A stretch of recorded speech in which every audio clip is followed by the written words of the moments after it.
నమస్తే, నేను Priya. My TV news కి స్వాగతం. ముందుగా వార్తల్లోని ముఖ్యాంశాలు.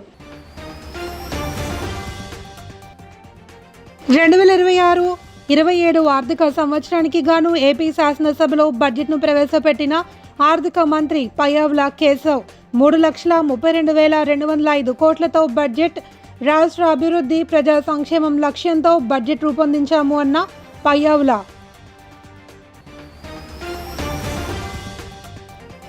రాజమండ్రి సెంట్రల్ జైల్లో మాజీ మంత్రి అంబటి రాంబాబును ములాఖాత్ ద్వారా కలిసిన మాజీ స్పీకర్ తమ్మినేని న్యాయవాది జడ శ్రవణ్ కుమార్. అంబటి అరెస్ట్ రాజకీయ కక్ష సాధింపు అని వ్యాఖ్య.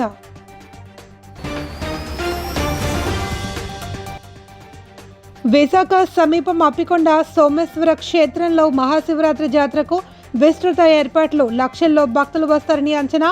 ఏర్పాట్లలో నిమగ్నమైన ఆయా శాఖల అధికారులు. 2026-27 ఆర్థిక సంవత్సరానికి గాను ఏపీ శాసనసభలో రాష్ట్ర ఆర్థిక మంత్రి పయ్యావుల కేశవ్ బడ్జెట్ను ప్రవేశపెట్టారు. 3,32,205 కోట్లతో బడ్జెట్ను ప్రవేశపెడుతున్నట్లు ఆర్థిక మంత్రి తెలిపారు. రాష్ట్ర అభివృద్ధిని, ప్రజా సంక్షేమాన్ని జోడెద్దుల బండిలా పరుగులు పెట్టించాలి అనే సంకల్పంతో ఈ బడ్జెట్ను రూపొందించాము అని చెప్పారు. స్వర్ణాంధ్ర 2047కు అనుగుణంగా బడ్జెట్ను రూపొందించాము అని తెలిపారు. స్పీడ్ ఆఫ్ డూయింగ్ బిజినెస్ తమ విధానము అని, కూటమి ప్రభుత్వం వచ్చిన తర్వాత పెట్టుబడిదారులకు అనుకూల వాతావరణం ఉందని తెలిపారు. రాష్ట్రాన్ని విధ్వంసం నుండి వికాసం వైపుకు తీసుకెళ్తున్నాము అని పయ్యావుల చెప్పారు. రాయలసీమ రైతుల కళలను బడ్జెట్ సాకారం చేస్తుంది అని, శ్రీకాకుళం జిల్లా యువతకు గుండె నిబ్బరాన్ని ఇస్తుంది అని చెప్పారు. 9 జిల్లాలతో అమరావతి ఆర్థిక ప్రాంతాన్ని ఏర్పాటు చేస్తామని తెలిపారు. బలంగా చాటి చెప్పే ఒక ప్రకటన. ఈ బడ్జెట్ సాగునీటి కోసం ఎదురుచూసే రాయలసీమ రైతుల కలల్ని సాకారం చేసేది, అవకాశాల కోసం ఎదురుచూస్తున్న శ్రీకాకుళం జిల్లాలోని యువ పట్టభద్రులకు గుండె నిబ్బరాన్నిచ్చేది, భవిష్యత్తుపై కొండంత ఆశతో కుటుంబాన్ని నడిపిస్తున్న నెల్లూరు గృహిణికి భరోసానిచ్చేది, కోస్తాలోని మహిళా పారిశ్రామికవేత్తలతో స్ఫూర్తిని నింపేది. దీనిలో ప్రతిపాదించే ప్రతి రూపాయి రాష్ట్ర ప్రజల ఆశలు, ఆకాంక్షలను సాకారం చేసేందుకు ఉద్దేశించింది. గత ప్రభుత్వ విధ్వంసకర పాలన చేసిన లోతైన గాయాలు, మిగిల్చిన చేదు అనుభవాలు మనం ఏం చేయకూడదో నిరంతరం గుర్తు చేస్తున్నాయి. గత ప్రభుత్వ దుష్పరిపాలన వల్ల రాష్ట్రానికి జరిగిన భారీ నష్టాన్ని, ఆర్థిక విధ్వంసాన్ని గమనంలో ఉంచుకుని 2024 సంవత్సర బడ్జెట్ ప్రవేశపెట్టాను. గత ప్రభుత్వం మిగిల్చిన గాయాలను మాన్పి 5 ఏళ్ల విషాదాన్ని దాటుకుని రాష్ట్రాన్ని పునర్నిర్మాణం చేసే దిశగా నడిపించేందుకు 2024 బడ్జెట్ బలమైన పునాది వేసింది. 2025 బడ్జెట్ స్వర్ణాంధ్ర 2047 లక్ష్యానికి అనుగుణంగా రాష్ట్రాన్ని అభివృద్ధి పథంలో నడిపించింది. అంత భారీ విధ్వంసానికి గురైన రాష్ట్రాన్ని పునర్నిర్మించేందుకు 2 ఏళ్లు చాలా తక్కువ సమయం. 2014లో జరిగిన అహేతుక విభజన రాష్ట్రానికి తగిలిన మొదటి దెబ్బ అయితే 2019-24 మధ్య అప్పటి ప్రభుత్వం చేసిన దుష్పరిపాలన రాష్ట్రానికి తగిలిన మరో పెద్ద షాక్. గత ప్రభుత్వం చేసిన ఆర్థిక విధ్వంసం, అపసవ్య విధానాలు, పాలకుల అసమర్థత రాష్ట్రాన్ని మరింత ఇబ్బందుల్లో కూరుకుపోయేలా చేశాయి. ఇన్ని సవాళ్లను ఎదుర్కొంటూ కూడా కూటమి ప్రభుత్వం అనుసరించిన నిర్మాణాత్మక విధానాల వల్ల జూన్ 24 నుండి ఈ 20 నెలల్లో రాష్ట్రం అద్భుతమైన అభివృద్ధి పథంలో సాగిందని చెప్పడానికి గర్వపడుతున్నాను.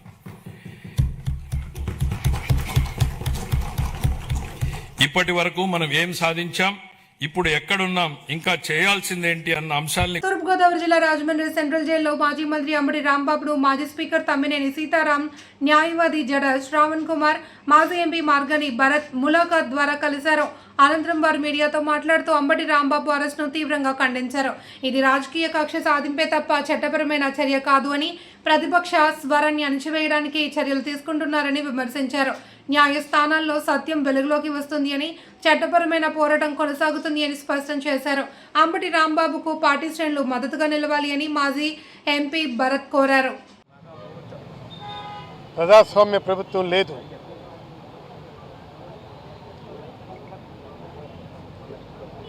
ఈరోజు ఏ విధమైనటువంటి నిర్ణయాలు తీసుకుందామన్నా దానికి వక్రమార్గంగా చూపిస్తున్నారు. ఇది అంతేకాదు, ఇవాళ రాష్ట్రంలో ఎక్కడ చూసినా గృహదహనాలు, లూటీలు ఇవన్నీ విపరీతంగా జరుగుతున్నాయి. దీనికి ప్రధానమైనటువంటి కారణం ఏంటో మీ అందరికీ తెలుసు. ఇది ఎలా రెడ్ బుక్ రాజ్యాంగమో నాకైతే అర్థం కావటం లేదు. మీరైనా అర్థం చేసుకోవాలి. ఈ రాజ్యాంగం ఎక్కడ తీసుకెళ్ళుద్దో తెలీదు. ఎక్కడ పడితే అక్కడ, ఎవరిని పడితే అక్కడ నీ ఇష్టం వచ్చినట్టుగా, నీ ఇష్టానుసారంగా బిహేవ్ చేస్తున్నారు. అందుకే నేను అడుగుతున్నాను, ఇవాళ అంబటి రాంబాబు గారిని అరెస్ట్ చేశారు. ఏ కారణంతో అరెస్ట్ చేశారు మీరు చెప్పాలి. మీరు చెప్పాల్సినటువంటి అవసరం ఉంది అంటున్నాను నేను. ప్రజాస్వామ్యంలో మీరు చాలా ఉన్నతమైనటువంటి పాత్ర నిర్వహిస్తున్నారు కాబట్టి మీరే చెప్పాలి ఇది ఎందుకు ఆయన అరెస్ట్ చేశారు. అలాగే మన జోగి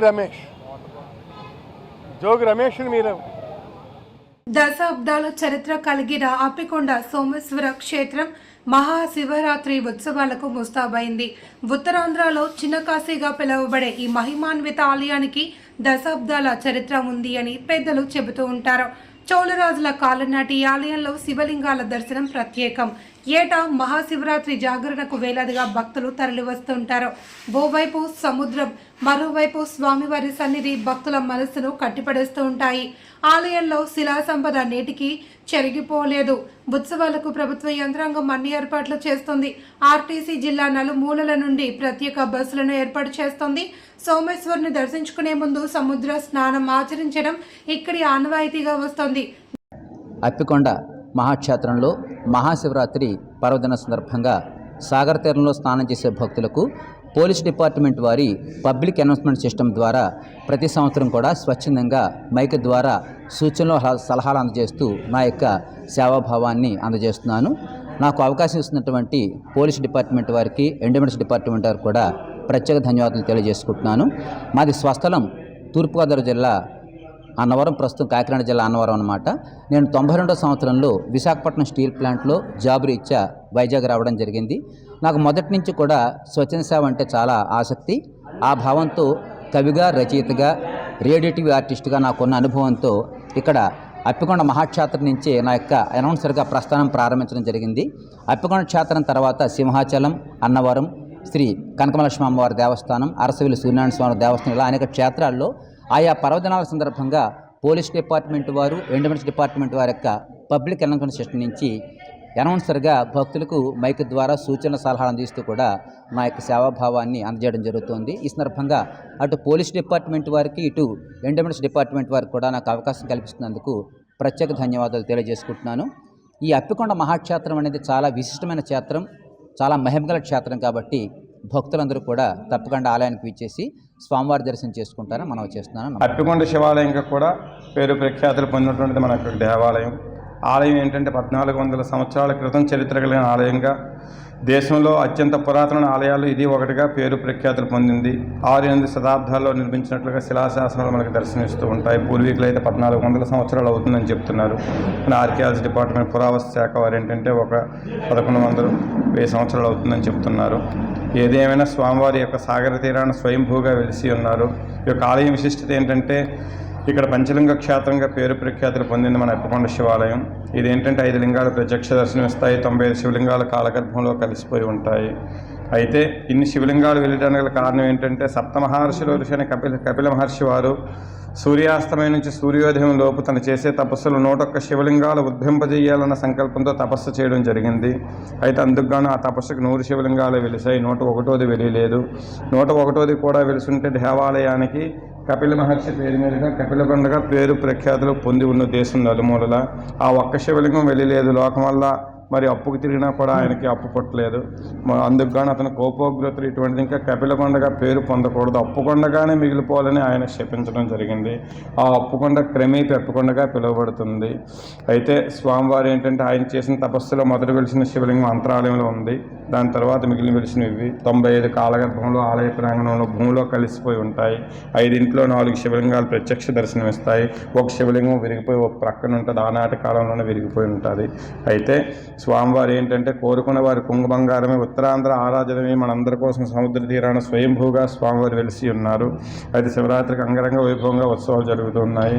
భక్తులు 50 మంది విచ్చేసి స్వామివారి దర్శనం జరిపించుకుని ఆయన కృపాకటాక్షాలు పొందుతారని మనస్ఫూర్తిగా కోరుకుంటున్నారు. పల్నాడు జిల్లా చిలుకలూరిపేట నియోజకవర్గంలో మహాశివరాత్రి పురస్కరించుకుని పురుషోత్తమ పట్టణంలో 100 సంవత్సరాల పైబడి నుండి కోటప్పకొండకు ప్రభలను తరలిస్తూనే ఉంటారు. పురుషోత్తపట్నం గ్రామ ప్రజలు తరతరాలుగా లక్షల ఖర్చు చేస్తూ ఆ పరమశివుడికి ఎంతో ఉత్సాహంగా 4 రోజుల ముందు నుండే వ్యయ ప్రయాసాలతో చిన్న పెద్ద యువకుల ఐకమత్యంతో కలిసి కరెంటు ప్రభలు, మామూలు ప్రభలు నిర్మించి కోటప్పకు వెళ్లే ముందు 2-3 రోజులు మినీ మహాశివరాత్రి డ్యాన్సులతో పురుషోత్తపట్నంలోని కనబడుతూ ఉంటుంది. భైరవారి ప్రభ, తోట పుల్లప్ప ప్రభ, విడుదల వారి ప్రభ, గ్రామ ప్రభ, చిన్నతోట వారి ప్రభ, మండలనేని వారి ప్రభలు, బ్రహ్మంగారి గుడి వీధి ప్రభ, యాదవరాజుల ప్రభలు, ఇలా సుమారు కరెంటు ప్రభలు, మామూలు ప్రభలు కలిసి పురుషోత్తపట్నం నుండి 15 ప్రభల వరకు కోటప్పకొండ తిరునాళ మహోత్సవానికి బయలుదేరి వెళ్తాయి.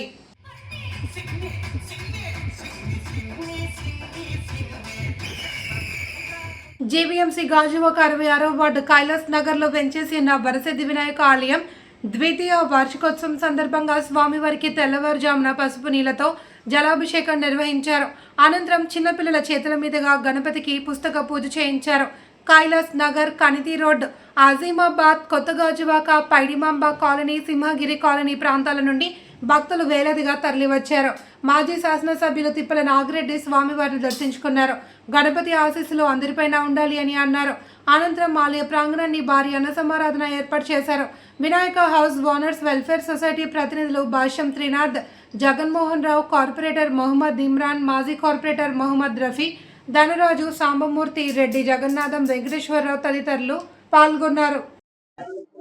ఈరోజు 14వ తారీఖు శ్రీ శ్రీ వరసిద్ధి వినాయక ఆలయం 2వ వార్షికోత్సవ సందర్భంగా ఈరోజు ఉదయం సామూహికంగా జలాభిషేకం, అలాగే 101 పుస్తకాలతో చిన్నపిల్లల చేత పుస్తక పూజ చేయడం జరిగింది. అలాగే ఆ పుస్తకానికి మన పిల్లలు చదువు ముందుకు సాగాలని, మళ్ళీ ఉన్నతమైన శిఖరాలు అధిగమించాలని, ఆ వరసిద్ధి వినాయక ఆశీస్సులు ఉండాలని పిల్లలకి అదే పుస్తకాన్ని అన్నమాట వచ్చి ప్రసాదం ఇవ్వడం జరిగింది. తరపై ఈ రోజు భారీ అన్న సమారాధన కూడా కార్యక్రమం చేస్తున్నాం. సుమారు 4,000 మందికి అన్నమాట వచ్చి ఈ రోజు భారీ అనుసరణ చేసి ఆ వరసిద్ధి వినాయకుడి ఆశీస్సులు వెళ్ళవేళ్ళ మీకు అందరికీ ఉండాలని, మనసారా ఆ వినాయకుడు దీవించాలని, ఆ వినాయకుడి ప్రసాదాన్ని సేవించి మనసారా శుభ సంఖ్యలతో ఉండాలని కైలాస జన ప్రజలందరికీ కూడా మేము కోరుకుంటున్నాము. మా Shri Shri Varasiddhi Vinayaka house owner welfare society ఆధ్వర్యంలో ఈ రోజు ఈ ఏర్పాటు చేయడం జరిగింది. మీ అందరూ కూడా వచ్చినందుకు నా యొక్క ధన్యవాదాలు. వెలసినటువంటి సిద్ధి బుద్ధి సమేత కేంద్ర ప్రభుత్వం ప్రవేశపెట్టిన 4 లేబర్ కోడ్లకు వ్యతిరేకంగా రాజమండ్రిలో ఐఎన్టీయూసీ ఆధ్వర్యంలో కార్మికులు ఆందోళన చేపట్టారు. కార్మికుల హక్కులను దెబ్బతీసే ఈ కోడ్లను తక్షణమే రద్దు చేయాలి అని ఐఎన్టీయూసీ జిల్లా అధ్యక్షుడు వాసంశెట్టి గంగాధర్ డిమాండ్ చేశారు. లేబర్ కోడ్ల అమలు నిలిపివేసి పునః సమీక్ష చేయాలి అని కోరుతూ కేంద్ర ప్రభుత్వానికి వినతిపత్రం సమర్పించారు. కార్మిక సంక్షేమాన్ని దృష్టిలో ఉంచుకుని నిర్ణయాలు తీసుకోవాలి అని నాయకులు విజ్ఞప్తి చేశారు. ఈ కార్యక్రమంలో కార్మికులు సంఘాల ప్రతినిధులు పాల్గొన్నారు.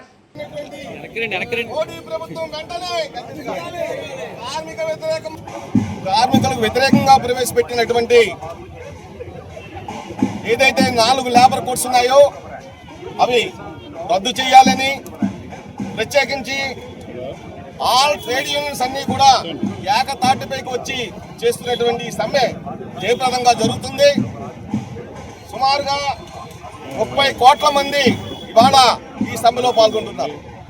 ముఖ్యంగా 29 కార్మిక చట్టాలని తీసేసి 4 లేబర్ కోడ్స్ గా మార్చి ఎవరైతే ఇవాళ కార్పొరేట్ సంస్థలు ఉన్నాయో ఆ సంస్థలకు అనుగుణంగా ఇవాళ మోడీ ప్రభుత్వం ఇవాళ దరిదాపు నవంబర్ 21 నుంచి ఈ చట్టాన్ని అమలు చేస్తుంది. ఈ చట్టం అమలు చేయడం వల్ల కార్మికులకు రక్షణ లేదు. అలాగే ఎన్నో ఏళ్లుగా 1886 సంవత్సరం గత 30 ఏళ్లుగా అమ్మవారిని కొలుస్తూ వస్తున్నారు ఆ గ్రామ ప్రజలు. కోరిన వరాలన్నీ ఇచ్చే కల్పవల్లిగా, కష్టాలను తీర్చే మహిమాన్విత అమ్మగా అక్కడి భక్తులు అమ్మవారిని పూజిస్తూ ఉంటారు. ఏటా ఫిబ్రవరి మాసంలో జీవీఎంసీ 70వ వార్డు ఎల్పీఎస్ నగర్లో కొలువై ఉన్న సత్యమాంబ అమ్మవారి జాతర తీర్థ మహోత్సవాలు అంగరంగ వైభవంగా నిర్వహిస్తున్నారు. తెల్లవారుజాము నుండే తల్లిని దర్శించుకునేందుకు భక్తులు బారులు తీరారు. అమ్మవారి దర్శనానికి ముందు ఆలయం వెనుక భాగాన ఉన్న వేప చెట్టు వద్ద ప్రదక్షిణ చేసి అక్కడే పసుపు కుంకుమలు సమర్పించి ఆ తర్వాత అమ్మవారిని దర్శించుకోవడం ఆనవాయితీగా వస్తోంది. పరిసరాల గ్రామ భక్తులు తండోపతండాలుగా తరలి రావడంతో ఆలయ ప్రాంగణం కిక్కిరిసిపోయింది. గ్రామ కమిటీ ప్రతినిధులు కోయిలాడ శంకర్రావు, గాది రాజు, కృష్ణంరాజు, పీబీఎల్ మూర్తి, కర్రీ శ్రీకాంత్, పెదిరెడ్ల రవి, జగదీష్, కనకరాజు, ప్రగడ, పైడి నాయుడు, బత్తలహరి, గంట జగన్నాథం తదితరులు పాల్గొన్నారు. ప్రతి సంవత్సరం ఎంతో వైభవంగా జరుపుతున్నాం. అయితే అది మా గొప్పతనం కాదు, మాకు అమ్మవారి దయ ఉండబట్టే మేము ఈ కార్యక్రమం ఇంత విజయవంతంగా చేయగలుగుతున్నాం. మేము ఈ పరస మొదలుపెట్టిన దగ్గర నుంచి గ్రామంలో ప్రతి ఒక్కరికి ఆయుర ఆరోగ్యాలు, అష్టైశ్వర్యాలు సమర్పించింది ఆ తల్లి. ఇలాగే ప్రతి సంవత్సరం మేము జరుపుకోవాలని, అలాగే ఇక్కడికి వచ్చిన భక్తులందరూ సుఖంగా వాళ్ళకి ఆయుర ఆరోగ్యాలు కలగాలని మనస్ఫూర్తిగా కోరుకుంటున్నాం. ఎల్బిఎస్ నగర్ లో వెలిసిన ఈ సత్యమాంబ అమ్మవారి పరస మహోత్సవాలు అత్యంత వైభవంగా జరుగుతున్నది. ఈ అమ్మవారిని మేము గత 40 సంవత్సరాలుగా మా గ్రామ పండుగగా జరుపుకుంటున్నాము. ఈ గ్రామం విశాఖ జిల్లా పెందుర్తి మండలం పురుషోత్తపురం గ్రామంలో వెంచేసి ఉన్న శ్రీ వేణుగోపాల స్వామి ఆలయ ద్వితీయ వార్షికోత్సవ వేడుకలు ఆలయ ప్రతినిధులు ఘనంగా జరిపించారు. ఈ ఉత్సవాల్లో పెందుర్తి నియోజకవర్గ తెలుగుదేశం పార్టీ ఇన్ఛార్జి గండి బాబ్జీ, విశాఖ నగర మేయర్ పిల శ్రీనివాసరావు పాల్గొని స్వామివారికి ప్రత్యేక పూజలు జరిపించారు. అనంతరం అన్నవితర కార్యక్రమాల్లో ప్రారంభించారు. ఈ కార్యక్రమంలో కార్పొరేటర్లు Mummana Demudu, Senapati, Vasantha Balla, Seenu, market committee chairman Avagadda, Appalanaidu, ఆలయ ప్రతినిధులు సిరా అప్పలరాజు, చందు యాదవ్, ఆబోతు శ్రీను, యలమంచలి శ్రీను, ఆబోతు వెంకటరమణ, జొన్నడ త్రినాథ్, మాతల సూర్యనారాయణ, దొరబాబు, కూటమి నాయకులు తదితరులు పాల్గొన్నారు. దేవాలయం 2వ సంవత్సరం వార్షికోత్సవం సందర్భంగా ఈరోజు పెద్దలందరూ కూడా అన్న సమారాధన. మా అధ్యక్షుడు గారు, మా విశేషం ఏంటంటే ఇవాళ మా బంధువు తాతయ్య బాబు గారు మా సిటీకి రావడం చాలా అరుదుగా సంభవిస్తుంది. కారణం ఏంటంటే పాప అసలు రూరల్లోనే ఎక్కువ తిరిగే అవసరం ఏర్పడింది కాబట్టి ఈ సిటీలో కొంచెం తక్కువైనప్పటికీ ఇప్పటి నుంచి మేము అన్నగారు మీ సిటీలో తిరగండి అన్నీ తెలిస్తే మీకు అని చెప్పి తీసుకొచ్చాం. మా అదృష్టం ఏంటంటే ఆయన ఈ పురుషోత్తరం దేవాలయంలో అడుగు పెట్టడం అదృష్టం. మరి ఈ సందర్భంగా నేను ఒకటే కోరుతున్నా, ఆ దేవుడు మన శివరాత్రి కాబట్టి ఈరోజు కూడా ఈ మంచి దినాన మమ్మల్ని అందరినీ కూడా ఆహ్వానించి ఈ దేవుడి యొక్క దర్శనం కలిసిన పెద్దలందరికీ దేవుడిపైన ధన్యవాదాలు తెలియజేసుకుంటూ ఆ దేవుడు అందరినీ త్వరగా చూడాలని, విశాఖపట్నం బాగా అభివృద్ధి చెందాలని, ఈ రాష్ట్ర అభివృద్ధి చెందాలని మీ ద్వారా కోరుతున్నాం. పరమాత్ముడు మన విశాఖపట్నంలో ఒక వెలుగుతో రోజు ఉదయాలు కానీ సాయంత్రం వాళ్ళకి దర్శనం చేసుకునే వల్ల ఆరోగ్యంగా ఆనందంగా ఉంటున్నారు. తూర్పుగోదావరి జిల్లా రాజమండ్రిలో వైఎస్ఆర్ కాంగ్రెస్ పార్టీ దివ్యాంగుల విభాగం రాష్ట్ర అధ్యక్షులు పులిపాటి దుర్గారెడ్డి కూటమి ప్రభుత్వంపై తీవ్ర విమర్శలు చేశారు. దివ్యాంగులకు ఇచ్చిన ఎన్నికల హామీలు అమలు చేయాలి అని, 2016 దివ్యాంగుల హక్కుల చట్టాన్ని పూర్తి స్థాయిలో అమలు చేయాలి అని ఆయన డిమాండ్ చేశారు. తొలగించిన పెన్షన్లు పునరుద్ధరించాలి అని, బ్యాక్లాగ్ పోస్టులు భర్తీ చేయాలి అని కోరారు. చంద్రబాబు ప్రకటించిన ఇంద్రధనుస్సు 7 వరాలకు బడ్జెట్ కేటాయించాలి అని, దివ్యాంగులకు హామీ ఇచ్చిన ఉచిత బస్సు పథకాన్ని వెంటనే అమలు చేయాలి అని విజ్ఞప్తి చేశారు. సమస్యలు పరిష్కారం కాకపోతే రాష్ట్ర వ్యాప్తంగా ఉద్యమం చేస్తామని హెచ్చరించారు. చంద్రబాబు నాయుడు గారు కూటమి ప్రభుత్వం ఏర్పడి 2 సంవత్సరాలు కావస్తున్న నేటికి ఒక్క దివ్యాంగ పెన్షన్ కూడా మంజూరు కాలేదు. అలాగే ఇటీవల కాలంలో దివ్యాంగులపై దాడులు ఎక్కువైపోయినాయి. ఒక చోట అయితే దివ్యాంగురాలు పెన్షన్ కూడా ఒక ఎమ్మెల్యే తొలగించే పరిస్థితి, డైరెక్ట్ గా లెటర్ ఇచ్చి మరి దివ్యాంగురాలకు పెన్షన్ తొలగించని చెప్పి పక్క నియోజకవర్గం అనుమతులు జరుగుతున్నాయి. ఇలాగా డైరెక్ట్ గా కూటమి ప్రభుత్వ నాయకులు దివ్యాంగుల పెన్షన్ తొలగించమని సాక్షాత్తు ఎమ్మెల్యేలే లెటర్లు రాసి మరి వీళ్ళకి తొలగించండి అని చెప్పి రాసిస్తున్నారంటే దివ్యాంగుల ప్రభుత్వానికి, దివ్యాంగులకి పట్ల ఈ కూటమి ప్రభుత్వానికి ఎంత నిరంకుశ వైఖరి ఉందని తెలియజేసుకుంటాం. అయ్యా చంద్రబాబు నాయుడు గారు మీకు 21 రకాలైనటువంటి దివ్యాంగుల చట్టం ప్రకారం 21 రకాలైనటువంటి అవయవాల లోపం ఉన్న వాళ్ళందరూ కూడా వికలాంగుల చట్టం ప్రకారం వికలాంగులకు వస్తారంటే అందులో పొల్లు కూడా ఉంది సార్. అలాగైతే మీరు మా వికలాంగుడే అయినా సరే సాటి వికలాంగుల పట్ల మీకు ఎంత కక్ష అనేది మేము ఈ రోజు మేము తెలియజేసుకుంటాం సార్. ఈ కక్ష ధోరణి మార్చకపోతే భవిష్యత్తులో వైఎస్ఆర్ కాంగ్రెస్ పార్టీ తరఫున ఎటువంటి ఉద్యమాలకైనా సరే మేమందరం కూడా సిద్ధంగా ఉంటామని తెలియజేసుకుంటాం సార్. అలాగే మానసిక వికలాంగులకి ఈ కూటమి ప్రభుత్వం వచ్చాక సదరన్ సర్టిఫికెట్లో చాలా శాతాన్ని తగ్గించడమే కాకుండా వాళ్ళకి టెంపరీ సర్టిఫికెట్లు ఇస్తారు సార్. మానసిక వికలాంగత్వం పిచ్చి అనేది అసలు తగ్గి. పశ్చిమ గోదావరి జిల్లా కొవ్వూరు మున్సిపల్ కార్పొరేషన్ మీటింగ్ హాల్లో జై ఆంధ్ర మరియు మానవ హక్కుల చట్టాలపై ఆంధ్రప్రదేశ్ జర్నలిస్ట్ యూనియన్ సంయుక్త ఆధ్వర్యంలో ఆర్టీఐ చట్టం 2005పై అవగాహన సదస్సు నిర్వహించారు. ఈ కార్యక్రమానికి స్థానిక ఎమ్మెల్యే ముప్పిడి వెంకటేశ్వరరావు, పురపాలక సంఘం చైర్పర్సన్ భావన రత్నకుమారి, సీనియర్ నాయకులు భావన రాజేష్, జై ఆంధ్ర వ్యవస్థాపకులు బిహెచ్ సుమిత్రానందన్, జాతీయ అధ్యక్షులు human rights association doctor Ramesh, Andhra Pradesh జర్నలిస్టుల యూనియన్ రాష్ట్ర అధ్యక్షులు కాకుమాను వెంకట్, వేణు తదితరులు పాల్గొన్నారు. ఆర్టీఐ చట్టం 2005 మీద అవగాహన అవసరమని, ప్రతి ప్రభుత్వ కార్యాలయంలో ఆర్టీఐ చట్టం 2005 బోర్డులు ఉండాలన్నారు. ఈ కార్యక్రమంలో జై ఆంధ్ర జై భారత్ జాతీయ సలహాదారుల సభ్యులు తమరాపు సత్యనారాయణ, రాష్ట్ర అధ్యక్షులు ప్రసాదం శివ, ప్రసాదం వెంకట్ తదితరులు పాల్గొన్నారు. 2033 మంది అని చెప్తారు. ఇక్కడ మీరేమో 22,000 మందికి వర్కింగ్ జర్నలిస్టులు అని చెప్పేసి అక్రిడేషన్ ఇచ్చారంటే అది మాకు తెలియదండి. ఇది అక్కడ ఉన్న సంబంధం. అది కూడా ఆర్టీ అక్కడ వర్కింగ్ జర్నలిస్ట్ యాక్ట్కి మాకు సంబంధం లేదండి. మరి అదేంటంటే మీరు అక్రిడేషన్ ఇచ్చినప్పుడు ప్రమాణికంగా ఇచ్చినప్పుడు వర్కింగ్ జర్నలిస్ట్ కాలం వైలో ఏదైతే జీవో ఉందో ఆ జీవోలో కాలం వైలో వర్కింగ్ జర్నలిస్ట్ మీన్స్ ఈ 1955 యాక్ట్ ద్వారానే కదండి మీరు అందరూ ఐడెంటిఫై చేశారంటే మాకు తెలియదు. అంటే ఏంటంటే అధికారులకు కూడా తెలుసుకోవాలనేటువంటి జిజ్ఞాస అనేది కొంత అవసరం ఉంటుంది. నేను పెట్టిన తర్వాత దాని గురించి క్షుణ్ణమైనటువంటి పరిశీలన చేసి అంటే అది జీవో డ్రాప్ చేసినటువంటి వ్యక్తికి కూడా తెలియలేదు పరిస్థితి. ఇది 2021లో జీవో తయారు చేసుకుంటాం. మెడికల్ ఫార్మా రంగాల్లో పెరుగుతున్న అవినీతి దోపిడీకి వ్యతిరేకంగా సిపిఐ రాష్ట్ర సమితి పిలుపులో భాగంగా గుంటూరు జిల్లా సిపిఐ సమితి ఆధ్వర్యంలో గుంటూరు జిల్లా కలెక్టర్ కార్యాలయం వద్ద ఆందోళన కార్యక్రమం నిర్వహించారు. ప్రజారోగ్యం ప్రజల బాధ్యత, రాజ్యాంగ హక్కు అని నేతలు స్పష్టం చేశారు. ఫార్మా కంపెనీలు, కార్పొరేట్ ఆసుపత్రులు అధిక ధరలు, నాసిరకం మందుల విక్రయాలు, అర్ధే సర్టిఫికెట్లతో ఫార్మాసిస్టులు లేకుండా మందుల అమ్మకాలు వంటి అక్రమాలను అరికట్టాలి అని డిమాండ్ చేశారు. మెడికల్ కాలేజీల ప్రైవేటీకరణ, ప్రైవేట్ కళాశాలలో స్టైఫండ్ ఎగవేతపై ప్రభుత్వం తక్షణ చర్యలు తీసుకోవాలన్నారు. ఈ కార్యక్రమానికి సిపిఐ గుంటూరు జిల్లా కార్యదర్శి కోట మాల్యాద్రి అధ్యక్షతను వ్యవహరించారు. సిపిఐ జాతీయ కార్యవర్గ సభ్యులు ముప్పాళ్ళ నాగేశ్వరరావు, రాష్ట్ర కార్యదర్శి వర్గ సభ్యులు జంగాల అజయ్ కుమార్, నగర కార్యదర్శి ఆకేటి అరుణ్ కుమార్, జిల్లా సహాయ కార్యదర్శులు చిన్ని తిరుపతయ్య, మేడ హనుమంతరావు తదితరులు పాల్గొన్నారు.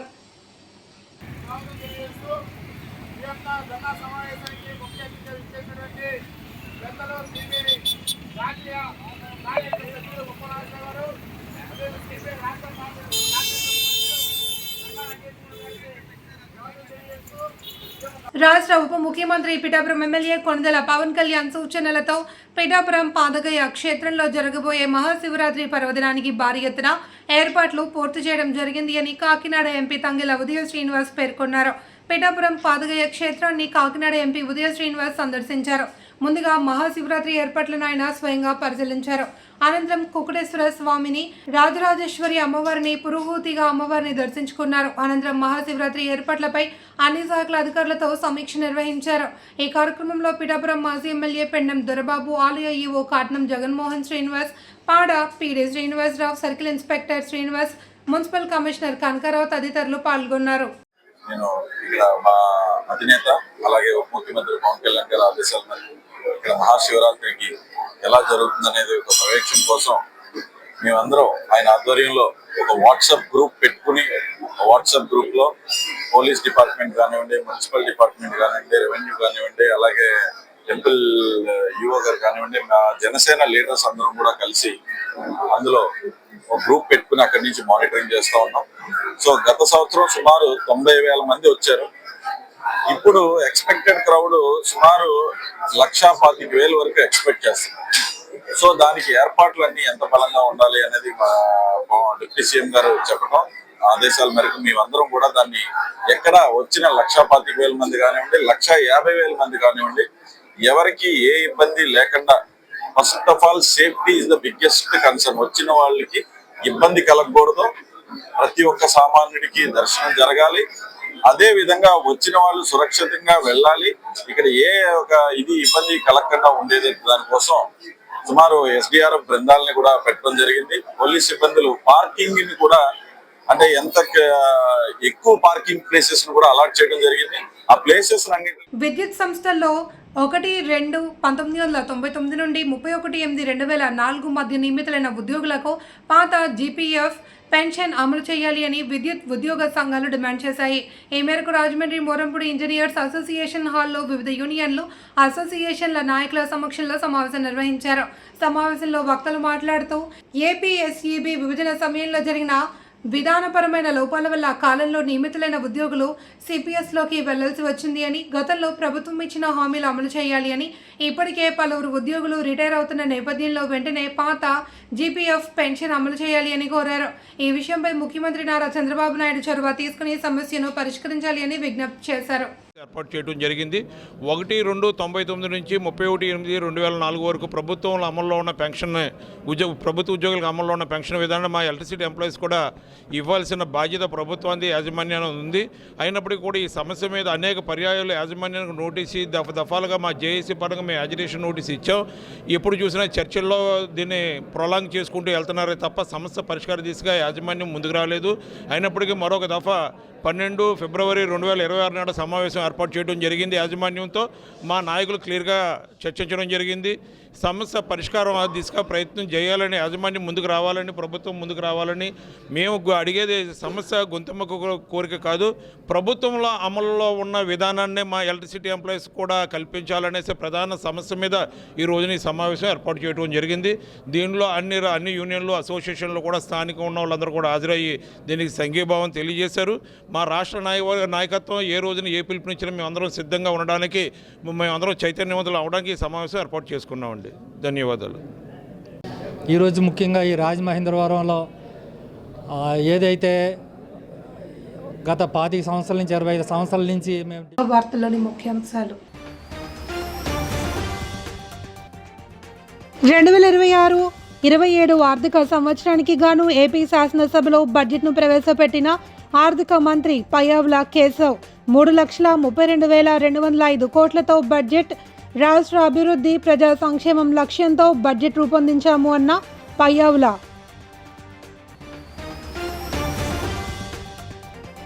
రాజమండ్రి సెంట్రల్ జైల్లో మాజీ మంత్రి అంబటి రాంబాబును ములాఖాత్ ద్వారా కలిసిన మాజీ స్పీకర్ తమ్మినేని న్యాయవాది జడ శ్రవణ్ కుమార్. అంబటి అరెస్ట్ రాజకీయ కక్ష సాధింపు అని వ్యాఖ్య.